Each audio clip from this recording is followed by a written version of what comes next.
How's it going, everyone? Ben Mills here, Principal Product Success Architect or Ranger with ServiceNow, and I'm bringing you a new series from Setup to Success, Essential Tactics for Software Asset Management. We wanted to bring this forward because we wanted to help customers be able to get out of the blocks with software asset management once they've purchased it. So we wanted to do a series that focused on the proper steps for implementation and transitioning that into steps that we should take to achieve success with software asset management. So for those of you, if you just purchased software asset management, or are you a relatively new software asset management customer and you don't know what to do next, and you don't know what plugins to enable or what does what, you are in the right place because today we are going to be discussing just that. Before we get started, just let you know that this presentation may contain some forward-looking statements, and that those statements are covered under our safe harbor. So with that out of the way, so what is on the docket today as we go through our journey through software asset management? First, we're going to look at the installation, right? So we just want to make sure that we know everywhere that we need to go to install the appropriate plugins, and also answer what are the appropriate plugins for us to install, as well as educate you on the features you can look forward to with those plugins. Next, we're going to go through the configuration. So what are some of the settings that we should look out for? What are some of those actions that may speed up the process to get us ready for success? So we'll be walking through the configuration of software asset management. And of course, what is an asset management talk without the CMDB? Yes, we will be delving into the CMDB and discovery considerations. Once we've established this baseline through installation, configuration, and the CMDB, then we'll be ready to talk about success. However, for the purposes of this presentation, we won't be getting too far into the topic of success. This presentation is meant to set us up for part 2 of this series, which will be next month. Here is where we're going to focus on those critical success items and things that we can do to identify those value streams inside of your organization. With that out of the way, let's get started. So we are going to be spending the bulk of our time in the installing and configuring of software asset management. Tried to make this very simple for us to follow. So without further ado, let's get started. All right, we have rights for software asset management. The first thing we want to do is get that plugin enabled. Now, with software asset management, we need to request it via the support portal. So whoever in your organization is kind of managing the logins for ServiceNow support, we would have them go in, select a target instance, ask for software asset management professional, and then choose a time for that plugin to be activated. Now, once we've actually requested software asset management, I wanted to bring you guys to the SaaS license management, because I've seen with a lot of customers that there's a misconception that software asset management, once we install it and activate it, SaaS license management is also installed. That's not the case. So what we're going to do is, once we've requested software asset management pro from support, we want to go to the ServiceNow store. It's at the ServiceNow store where we're going to go ahead and request an installation of SaaS license management. So those out-of-the-box integrations with SaaS applications Integrations with SSO providers like Okta and Azure AD, right, requires that this plugin be activated. So don't forget, once we actually get Software Asset Management Professional from the support portal, to go to the ServiceNow store and then install SaaS license management. Now, for those of us who are coming from ITSM SAM or SAM foundations, there are some steps that you may want to take. So this section is going to be for you. This is going to be what do we need to consider when migrating from ITSM SAM over to SAM Pro. Okay, so a few things that we want to be aware of. There's going to be some new table labels. So in ITSM SAM, ALM license was originally called software license. It's not going to be called software entitlement. In ITSM SAM, the ALM entitlement user was formerly known as user entitlement. It will now be known as user allocations. And then ALM entitlement asset was formerly known as device entitlement. They will now be known as device allocations. There's going to be a few functions that are now disabled. So license and software counters. This was a scheduled job that triggered for SAM, for ITSM SAM foundations. This is deactivated. Reconciliation is going to be doing this now in SAM Pro. The auto match functionality, which tried to match discovery models with a corresponding software model, that is deactivated as well. The navigation menu for Software Asset Management plugin is deactivated and renamed. And then the legacy business rules in ITSM SAM are going to be disabled. Now, one important thing is once we enable Software Asset Management Professional, the software install table is going to be that foundational table for SAM Pro. A lot of the reconciliation that we see in Software Asset Management Professional is based on that table. So for that reason, if there's some software installation data that we used to house in the CMDB software instance table when we were in ITSM SAM, would need to be migrated over to the software install table if it wants to get considered into SAM Pro. So we would navigate to Software Asset Administration, and then we would migrate that software install data from the software instance table over to the software install table. And again, that is if you have software install data that we want to track immediately in the software install table. Now, I will say that our recommendation is normally to, if we have a discovery tool like an SECM or ServiceNow Discovery, let's just populate the software asset management table with those discovery sources just to make sure that we have the latest and greatest software install information populating the table. That's just going to help with functions like normalization as well as the accuracy of the reconciliation process.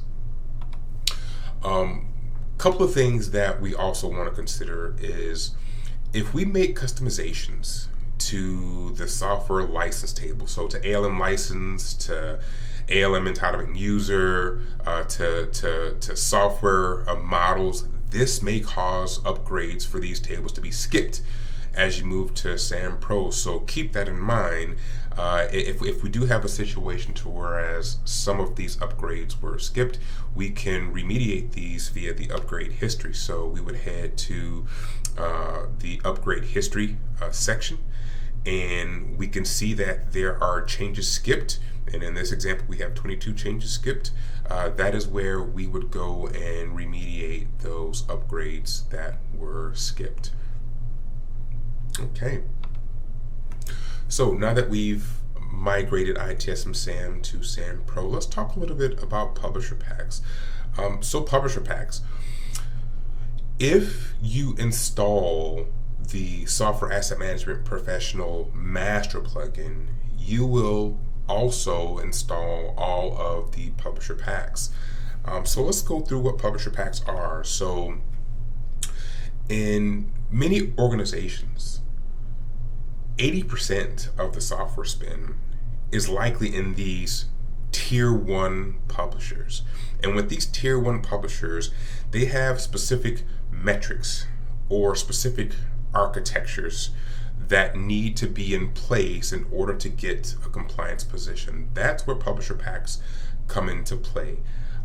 By installing these publisher packs, we ensure that we've put in place all the necessary functionality needed to get a good compliance position on these tier 1 publishers. Now, if you don't activate the SAP master, you would need to go in and make sure that we install each of these publisher packs.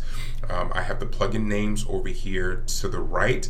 If you've already enabled SAM Pro, wouldn't be a bad idea to just go in and verify that all of these plugins are activated.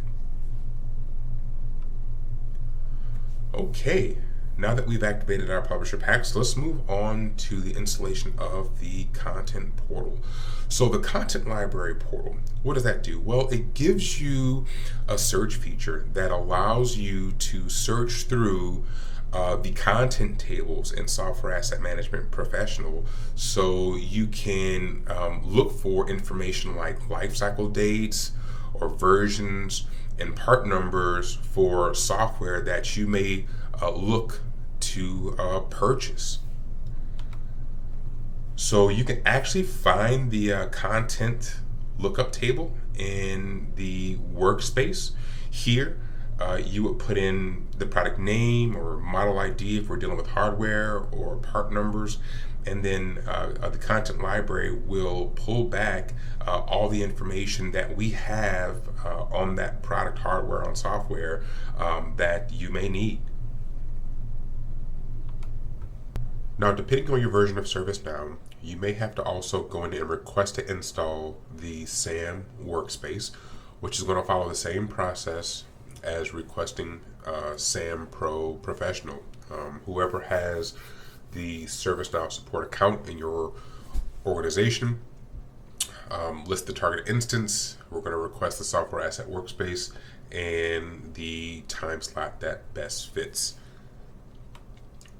The Software Asset Management Workspace is fantastic. It really makes operationalizing software asset management very accessible by doing things like providing you with those key metrics around IT cost management, key metrics around optimization actions that you can take, as well as key metrics around what are those very important things that I need to take care of right now, which impacts or impedes the health of my software asset management professional setup. In addition to operationalizing software asset management, it does a very good job when it comes to our compliance. So this is going to replace the legacy license workbench.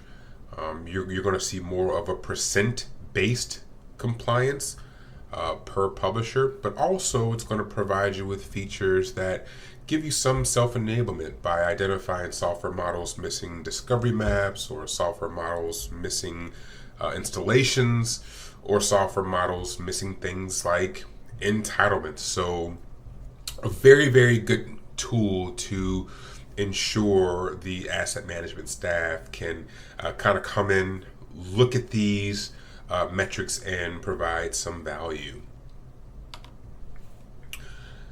Next, we want to talk a little bit about the ITAM health check. Again, depending on the version of ServiceNow that you have, you may have to come in and request an install of the ITAM health check. This can be done via the ServiceNow store.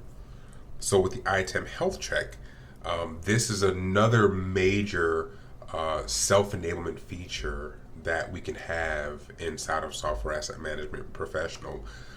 It's going to come in and give you measurements to identify any data gaps, any process gaps, any configuration gaps that we may have, which is impacting your ability to get an accurate compliance position on products inside of SAM Pro.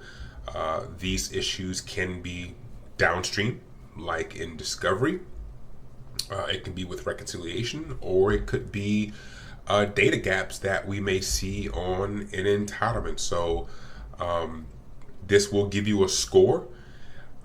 In addition, we do have specific suites that these results can come in. So that way you can understand things that you may need to do to improve your Windows Server or SQL Server compliance in SAM Pro.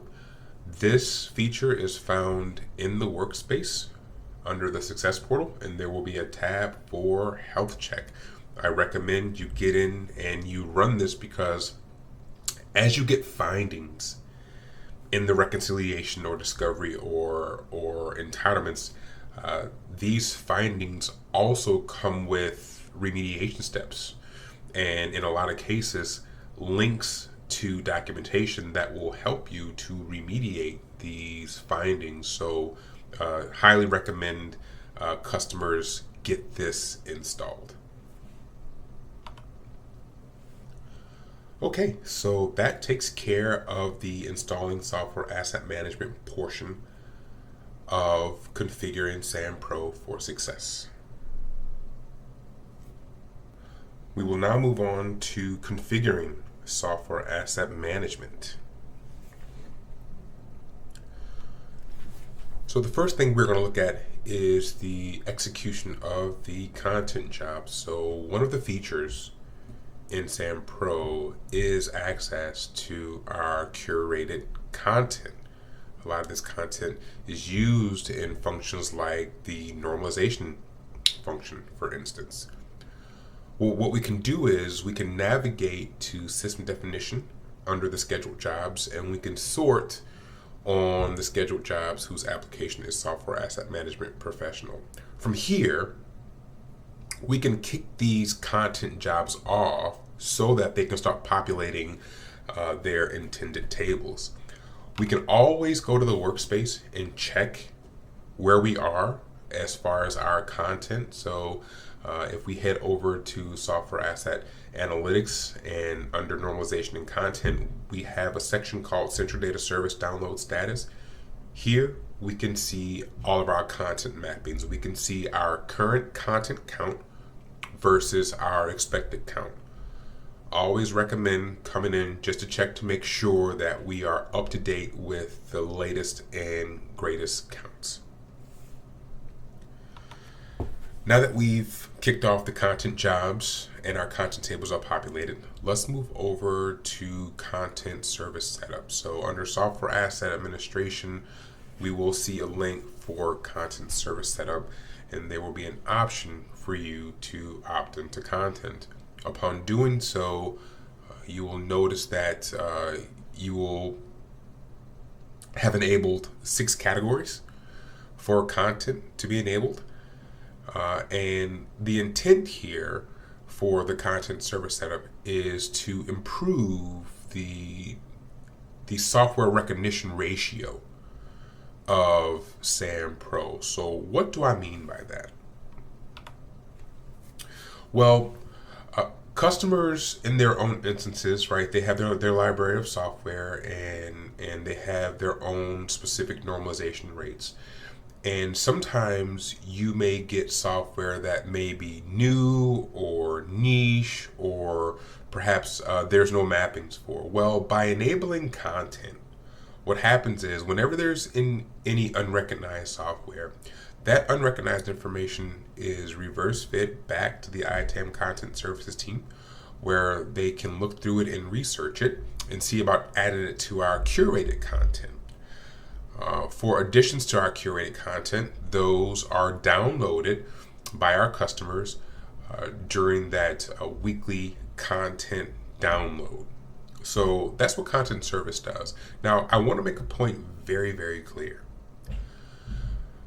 Opting into content is only responsible for the reverse feeding of unrecognized software information. Whether you're opted into content or not, you're always going to get this weekly download of our curated content. So just wanted to make that perfectly clear. And another question that we always get is, Hey Ben, what if I want to opt into content? However, I don't want data reverse fed back to ServiceNow for proprietary software. That's perfectly fine. You do have the ability to go to the product record and check a box to exclude it from content services. So that way you can specifically exclude software that you don't want to have reverse fed while also keep it intact, the reverse feed for your third party software whenever it's unrecognized. So I just thought I'd bring that up. Okay, so we've got our content services enabled. Let's talk a little bit about normalization data services. I'm going to spend just a moment here. So normalization data service. A lot of folks get confused with normalization data services because they're under the impression that it is an asset management specific feature. Normalization data services is actually a platform feature. It is responsible for normalizing or standardizing the core company table, which impacts any application within the Now platform that's going to use the core company table. So let's use an example. So, for example, let's say that Discovery discovers a laptop, and that laptop's manufacturer is Dell. Well, Discovery has the ability to create a core company record in the table for Dell. But let's also say that you have a procurement system and you've made a purchase with Dell and you are feeding that contract information over, you're feeding that purchasing information over. Your procurement system may also be a source of creating a core company record for Dell. And let's say that we have a person, an individual on the procurement team or an individual on the vendor management team, and they also have manually created a record for Dell in the core company table.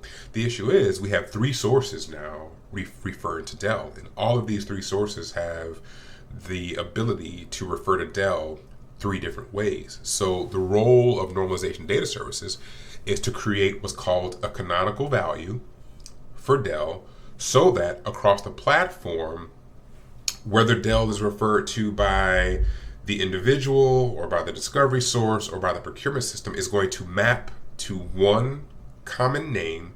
So that way, if we're choosing a core company record, Dell is only going to show up one way. It's a way to provide business continuity around the way we refer to companies across the entire platform. That is normalization data services. Now, the reason why we are talking about it here is because normalization data services does have a step in it that is specific to software asset management. So now that we've gone ahead and we've downloaded our content mappings, which publisher information is a part of, we can utilize the software asset management portion of the NDS guided setup to kick off the normalization of the software publisher information. So this is a step that we can also take as well. Which brings us to properties. So now that we've got done with normalization data services, let's take a look at our properties. Now, there is no prescriptive this property should be enabled versus that property is enabled, but I do want to take the time to talk about the purpose of properties. So a big portion of the software asset properties have to do with behaviors specific to reconciliation. Like if we want to group our reconciliation results by department or cost center, well, this is a property that we can configure in properties. If we want to enable the use of custom license metrics, this is also a property that we can toggle. So really, if there are specific elements of your organization that we need to consider in the reconciliation process, I would recommend that we come in and we configure our properties. Here we have a look at the software asset management properties. You can see the first two really have to do with grouping for reconciliation, but we also have properties that enable the automatic creation of software models. We have properties that allow us to use affinity rules. So make sure we look through these properties with the understanding of our environment as we choose which ones to toggle on and toggle off. I did leave a link to our ServiceNow doc, which goes through each property and their definition and what behavior you could expect. But I definitely recommend you going through and understanding what properties make sense for you as a customer to enable. And finally, for the configure section, we want to take a look at the roles. Now, we won't get too deep into roles in this session, but in part 2, where we start talking more about success and we start talking about software asset management more from a practitioner standpoint, we may revisit roles. But for now, for the purposes of this, just know the roles that come with software asset management professional, which is your SAM admin, your SAM user, your developer, your integrator, and your SAM spend import. Here we have a table which shows a description of what each role does and the roles they contain. So you can take a moment to peruse this, but this is where we want to make sure that we've identified those individuals who are going to be responsible for communicating metrics versus setting up entitlements versus setting up integrations. We want to start identifying those individuals in your organization so we can make sure that we have these roles doled out to the right people. Okay, so that concludes the configuring of software asset management. Okay, let's talk about the CMDB, an important message on the CMDB. ServiceNow SAM has a high dependency on the CMDB, full stop. So, software asset management, in short, is more than just being able to see software installs in your environment. That's where it starts, but it's much more than that. We need to understand the host that the software resides on. We need to be able to see its markers or attributes. What relationships do these CIs have to other CIs, and what bearing on licensing does it have? What state are these CIs in? Do I have installed software on retired CIs? These are all bits of information that are stored in what's known as a CMDB. In product success, I get a lot of customers who come to me with, hey, I have this software, I have enough licenses, yet I go to my license workbench and for some reason, none of my licenses are being consumed. The majority of the time, I can point to something that is amiss in their CMDB. For instance, a piece of software installed on a VM that has no relationship to a physical host. That is a common occurrence that I see, where that missing relationship has now disabled the reconciliation process from functioning normally. What are some of those common SAM impacting CMDB issues that we see in product success? Missing CIs, where the CI isn't even there. Duplicate CIs. Stale CIs. Missing attributes. That's a big one. How many CPUs does this CI have? How many cores per CPU? What OS is it running? These are things that can impact reconciliation. Missing relationships. VM to physical host. Physical host to cluster. Hey, what if you have VMware's distributed resource scheduler and you have host affinity rules, right?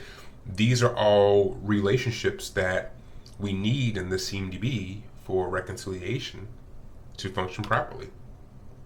And install status customizations. What if we replaced retired with some other install status? Well, that's an example of a SAM impacting customization to a CI. So as we're getting our software asset management program stood up and enabled, always keep the CMDB at the forefront of your mind and always think about the impacts that it's going to have, the downstream impacts that it's going to have on SAM Pro. And I think that neatly brings us into populating the software install table. So let's start with data center software. For data center software, we're definitely going to want a horizontal based discovery. Our recommendation here is ServiceNow Discovery. It is horizontal based, but also it has the out of the box patterns that allows for the software install data, the CI data, the relationship data to be placed in the appropriate tables so that reconciliation can recognize it and factor it in when getting a compliance position. For end user compute, SCCM is our recommendation as it fulfills the most use cases in SAM Pro when it comes to desktop computers. Looking at this slide, this is a comparison matrix that we made with the service graph connectors out there. Product management did a fantastic job of putting this together, but it highlights sort of our recommendations. So if we look at ITAM, Agent Client Collector, SG SCCM, and SG Jamf, you can see where these end user device discovery sources do fit the bill for the vast majority of SAM Pro use cases. You can see where SG fulfills all of them. Once we start getting over to the Tanium, Intune, VMware, we start seeing some gaps, and those gaps can impact functions like normalization or metering and reclamation. All factors that need to be considered. For example, right, I get cases sometimes where users have really low normalization rates and they can't figure out why. And I look at their discovery source, and if they're using a discovery source where publisher information isn't coming back for that particular discovery source, and that's going to impact SAM Pro's ability to normalize the publisher information. So those are things you want to keep in mind as you're setting up SAM Pro, that the discovery sources are fit for purpose. What are some helpful tips when it comes to populating the software install table? Number one, I would say minimize the amount of discovery sources feeding your software install table. In other words, understand what your use cases are. And if you can satisfy all of your use cases with only 2 discovery sources, make it 2 discovery sources. If you have an environment where you have SG SCCM, SG VMware Workspace 1, SG Tanium, the question has to be asked, well, are there competing use cases that justifies all 3 of these existing and populating your software install table? So definitely want to make sure that we are using the minimal amount of discovery sources to satisfy your specific use case. Here's a big one. Shut off the legacy SCCM plugins once SCCM is up and running. So SCCM v2012 and SCCM v2016 were the legacy plugins for grabbing those SCCM imports and populating the software install table until an update was made, and those legacy plugins were no longer bringing in the remove software install data, which is why we moved over to SCCM. We want to make sure that we shut off those legacy plugins because, well, why we moved to SCCM in the first place? Well, because remove software install data wasn't coming in through those legacy plugins, and we don't want to continue having those imports gumming up or putting in bad install data into your install table. So make sure that once you move over to SCCM, that those legacy SCCM plugins are disabled. And kind of in the same line, if we're migrating from a legacy SCCM plugin to SCCM, try doing a clean import. If we have the appetite for it, we definitely recommend go ahead and try and purge your software install table if we can, and just do a clean import full import of SCCM so that we can make sure that there is no stale data present. Keep ITAM discovery up to date. Keep those patterns up to date. Pretty straightforward, but this is something that we see commonly where ITAM discovery is just out of date. And then finally, make sure that the discovery sources that you're using are compatible with SAM Pro, referencing that matrix that we looked at in the previous slide. Okay, so here are some links to the materials that I covered in this presentation with a little bit more detail. So we have an Ask a Ranger series where we do more detailed videos on some of the topics that were covered today. We only had an hour, but if you want step-by-step guidance, video guidance on requesting software asset management, or implementing content services, or installing NDS, or installing the content library portal, you can go ahead and scan these QR codes, and that'll take you right to the specific YouTube video. I hope you found today's session very informative. I hope we made the process of getting SAM up and running digestible and accessible. Again, I look forward to seeing you all next month when we do part 2 of this series, where we delve into more of, okay, we have the tool up and running and configured. How do we start setting ourselves up for success, which will be part 2. So I look forward to seeing you then. Thank you.